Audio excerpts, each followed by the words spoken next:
नमस्कार. श्री स्वामी समर्थ सर्वांना. तुमच्या सर्वांच्या सर्व चांगल्या इच्छा स्वामी महाराज पूर्ण करोत ही स्वामींचरणी प्रार्थना करते आणि आजच्या या सुंदर व्हिडिओला सुरुवात करते. शुक्रवारी 16 ऑगस्टला पुत्रदा एकादशी आहे. या नावातच या एकादशीचं महत्त्व दिलेलं आहे. ज्यांना संतान नाही, ज्यांना पुत्र हवा आहे, पुत्रप्राप्ती पाहिजे आहे, संतान प्राप्ती पाहिजे आहे, अशांनी या दिवशी अवश्य व्रत करावं आणि काही सेवा कराव्या. याविषयीचा पुत्रप्राप्तीच्या किंवा संतान प्राप्तीच्या कोणत्या सेवा कराव्या याविषयीचा व्हिडिओ आपल्या चॅनेलवर आहे. तो व्हिडिओ देखील तुम्ही पाहू शकतात. श्रावण महिन्यातील शुक्ल पक्षातील एकादशी तिथीला पुत्रदा एकादशी साजरी केली जाते. ह्या एकादशीला पवित्रोपण आणि पवित्र एकादशी असे देखील म्हटले जाते. पुत्रदा एकादशीचे व्रत हे खास करून संतान प्राप्तीसाठी केले जाते. या दिवशी भगवान विष्णूसह लक्ष्मीची पूजा आणि व्रत जोडप्यांनी केल्याने इच्छित फलप्राप्ती होते आणि म्हणूनच या दिवशी आपल्याला मुलांसाठी तुळशीला ही एक वस्तू अर्पण करायची आहे. मुलांच्या उज्ज्वल भविष्यासाठी, मुलांचे सर्व दोष, संकट, अडचणी दूर होण्यासाठी, मुलांची अभ्यासात, व्यवसायात, नोकरीत प्रगती होण्यासाठी आईने पुत्रदा एकादशीला हा अत्यंत प्रभावी असा उपाय करायचा आहे. एकादशी तिथी ही भगवान श्रीहरी विष्णू यांना समर्पित आहे. एकादशी तिथीला माता लक्ष्मी त्याचबरोबर तुळशी मातेची देखील पूजा केली जाते. एकादशीला तुळशीला स्पर्श करू नये, जल अर्पण करू नये. त्याचप्रमाणे एकादशीच्या दिवशी तुळशीची पानं देखील तोडू नये. कळत नकळत झालेल्या या चुकांमुळे आपल्याला काही दोष लागू शकतात. आता हा जो उपाय आपण करणार आहोत हा प्रत्येक आईने आपल्या मुलांसाठी करायचा आहे. हा उपाय तुम्ही सकाळी करू शकतात, संध्याकाळी करू शकतात. शक्यतो हा उपाय संध्याकाळी करण्याचा प्रयत्न करायचा आहे. या दिवशी आपल्याला आपल्या घरात असलेल्या बाळकृष्णाच्या मूर्तीची किंवा श्रीहरी भगवान विष्णू यांची मूर्ती असेल तर यांची पंचोपचारे पूजा करायची आहे. या दिवशी आवर्जून यांची पूजा करायची आहे. पाण्याने यांना अभिषेक घालायचा आहे. त्यानंतरच तुम्हाला हा उपाय करायचा आहे. हा उपाय तुम्ही संध्याकाळी करणार असाल त्यावेळेस तुमच्या देवघरामध्ये धूप दीप प्रज्वलित करून घ्या. तुम्हाला कणिक घ्यायचं आहे. कणकेमध्ये थोडीशी हळद टाकायची आहे आणि या कणकेचे तुम्हाला 5 दिवे बनवायचे आहे. दिवे बनवल्यानंतर ह्या दिव्यांमध्ये तुम्हाला शुद्ध गाईचं तूप टाकायचं आहे.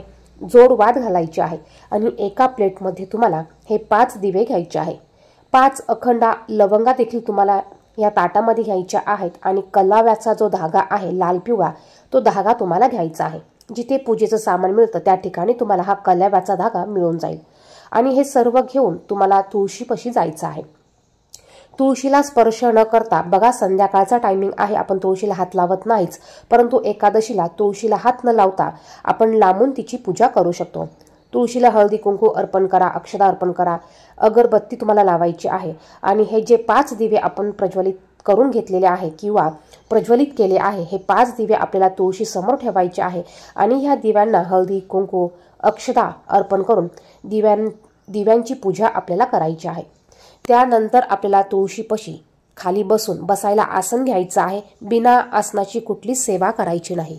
बिना आसन घेता सेवा केली तर ती जमिनीला, धरती मातेला समर्पित होते. यासाठी कोणतीही सेवा करा, बसायला आसन आपल्याला घ्यायचं आहे. त्यानंतर आपल्याला हा कलाव्याचा धागा घ्यायचा आहे आणि ह्या कलाव्याच्या धाग्यामध्ये एक लवंग घ्यायची. ह्या धाग्याने एक गाठ मारायची. ओम नमो भगवते वासुदेवाय तुम्हाला हा मंत्र म्हणायचा आहे. असं तुम्हाला 5 लवंगा घेऊन 5 वेळा लवंगाला गाठी मारायच्या आहे आणि ओम नमो भगवते वासुदेवाय असं तुम्हाला 5 वेळा म्हणायचं आहे. त्यानंतर ही माळ तुम्हाला तुळशीपाशी ठेवायची आहे. बघा आपल्याला ही माळ तुळशीला बांधायची आहे, परंतु एकादशी असल्यामुळे आपण त्या दिवशी ही माळ तुळशीला बांधायची नाही. तुम्ही ही माळ तुळशीपाशी ठेवायची आहे. तुळशी मातेला नमस्कार करायचा आहे आणि तुमच्या मुलांच्या काही इच्छा असतील, त्या इच्छा, अडचणी असतील तर अडचणी तुम्हाला तुळशी मातेला सांगायच्या आहे आणि मुलांसाठी तुम्हाला प्रार्थना करायची आहे. त्यांच्या अडचणी दूर होऊ दे, विघ्न दूर होऊ दे आणि त्यांची प्रगती होऊ दे अशी प्रार्थना तुम्हाला तुळशी मातेला करायची आहे.